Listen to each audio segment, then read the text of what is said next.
earliest memory. Probably going to the wall of Graceland when he died.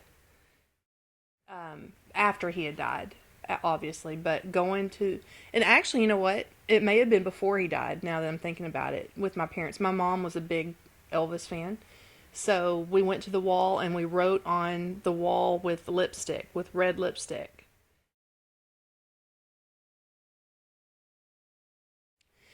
I remember my mom being really upset with it, but I didn't understand, because I was so young that when he did die and my mom being upset over it, it wasn't like I understood the true impact. I just knew somebody had died and I knew it had been the person that we had been to see, but I didn't know who he was. I didn't know he was a singer, and I wasn't familiar with his music really at that point that I can remember. So I was sad because my mom was sad, I guess.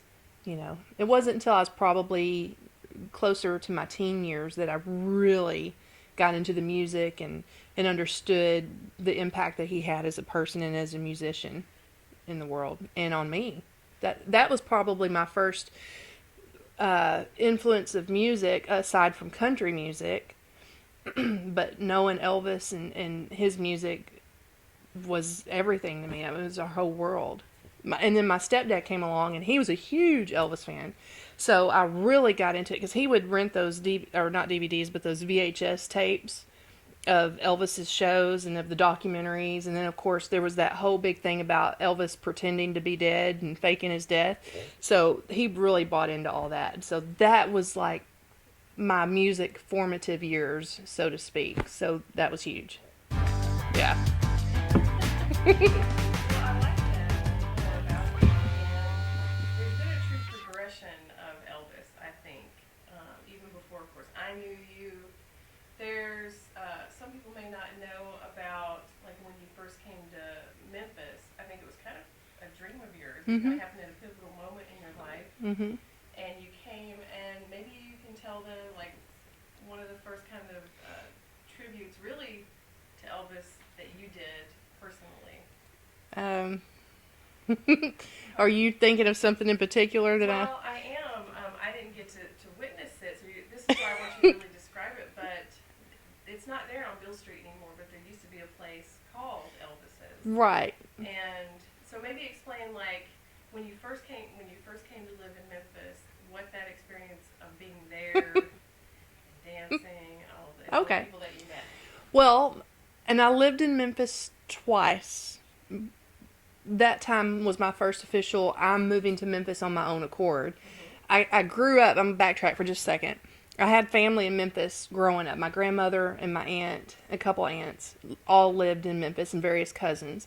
So I kind of grew up in Memphis, so to speak. I would spend my summers there, but I never, because that side of my family really, and apparently, if you're from Memphis, Elvis is just a everyday thing, so you don't talk about it. But I grew up, my summers spent at my grandmother's house with my Aunt Connie and everybody. And so I was in Memphis quite a bit, and I never really realized how much that influenced me growing up. But what you're speaking of was when I got divorced and I moved to Memphis, and it was around 1999, 2000. And I had a step cousin who lived close by, and we went out one night. We went to Bill Street. You could hear the music from the street, and it was unlike anything I'd ever heard. And it was a rockabilly band called the Dempseys playing at Elvis Presley's on Bill Street. And so when I walked in there, I was blown away because first of all, it was Elvis related, and I was a huge Elvis fan. And secondly, there's these three guys on stage blowing me out of the water.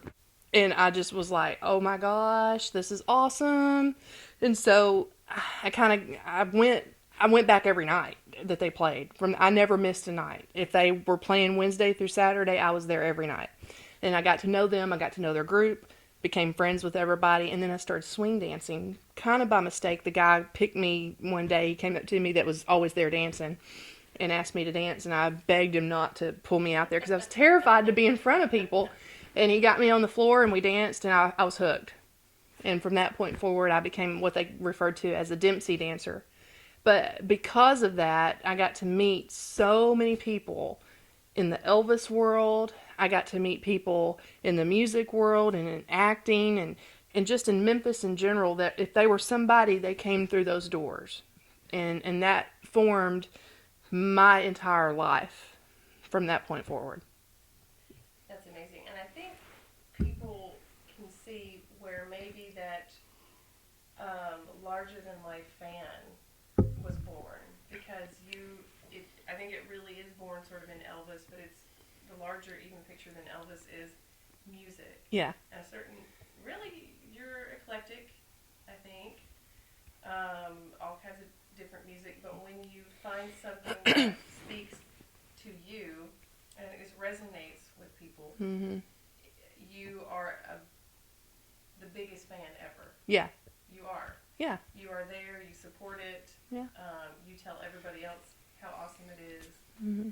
Is there another time in your life or another artist that you felt strongly about in Memphis or otherwise? Oh, tons. I mean, Bill Street was foreign to me.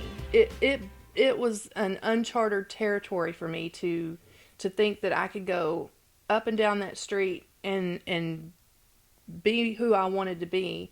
I could go into a blues bar. I could go into Blue City and sit at the bar by myself and listen to some of the best blues music this world ever has heard. I could go stand at B.B. King's in the window and watch B.B. King play when he was in town. I literally would stand. I never went inside. It was too packed, and I didn't want to be in there. But standing in the window and watching him on stage, I remember that. That was crazy. Then you've got the people like down at Silky's, the piano players. They can play anything you throw at them, and I was just amazed that they could do that. I mean, all up and down that street. And then get out of Bill Street and go out in different places. You've got young people coming up that are wanting to be guitar players or musicians or drummers or bass players or whatever, and they're playing and they're forming their own little bands and they've got little gigs here and there. There are so many musicians in that town. It's amazing. But there are several that I met from way back when that I'm still friends with today that are still there and they're still doing wonderful things. They're based on Bill Street or in Memphis, but they play all around the world.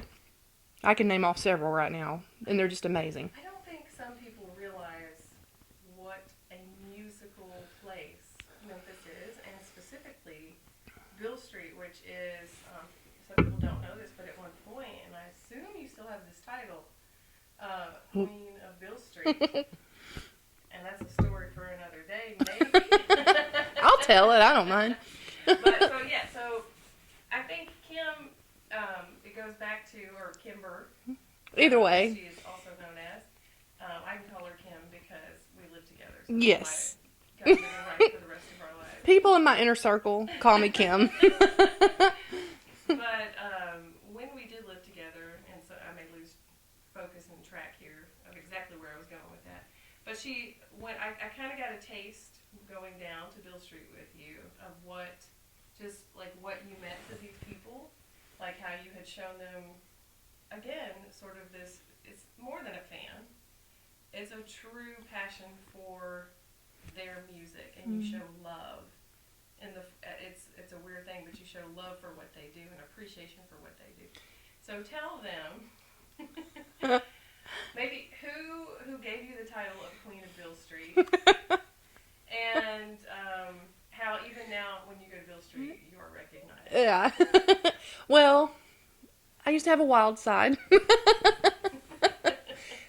Back when I was Queen of Bill Street, 2 years in a row, I was a little more liberal in drinking, and not that I'm a drinker by that long stretch now. Never. But I was enjoying life. There were no inhibitions, there were no limits, there were no boundaries, as far as me having fun was concerned. And if I got enough alcohol in me, which was pretty regular, I would flash people. And this was back in my 20s when everything was where it should be. And there was a in the spring there was some sort of a festival or something. It wasn't the Memphis and May stuff, but there was a thing on the street itself, and I was Queen of Bill Street twice in a row with that. But I will say this because you mentioned about how people, what you say, my impact on people there, and that they still recognize me. When I moved back this time, it had been over 10 years since I've lived there, and I only went to Bill Street maybe 3 times in that 10 years. I stayed away from it. And I literally walked into places and like at the Silkies, let's just use that as an example. I walked in, piano players both stopped and came down and hugged me in the middle of playing. And I say that to say this. When I made friends with these people all those years ago, it was on a different level. And a lot of times it's mostly men, and a lot of times it's mistaken for relationships with these men. And there were one or two that there were, but mostly it was me being a fan of them and their music and becoming true friends. And which is totally possible. yes. Yes. And that friendship carried forward all these years, and it was so affirming for me to walk in and to see that that wasn't lost after all these years, because you don't know going back in somewhere that you've been gone for so long if they're thinking of you back then as a groupie or as a friend or as a potential romantic interest. You know, who knows? But to come back in after all these years, and one guy in particular walked up. He walked up to. I was doing one of my feature artist series, and we were changing location from where we were filming to a different location. And he walked up to say something to the guy that I was interviewing in between takes, and looked at me, and I said, "Hey," I said, "I bet you don't remember me." And he goes, "Kim Tomlinson."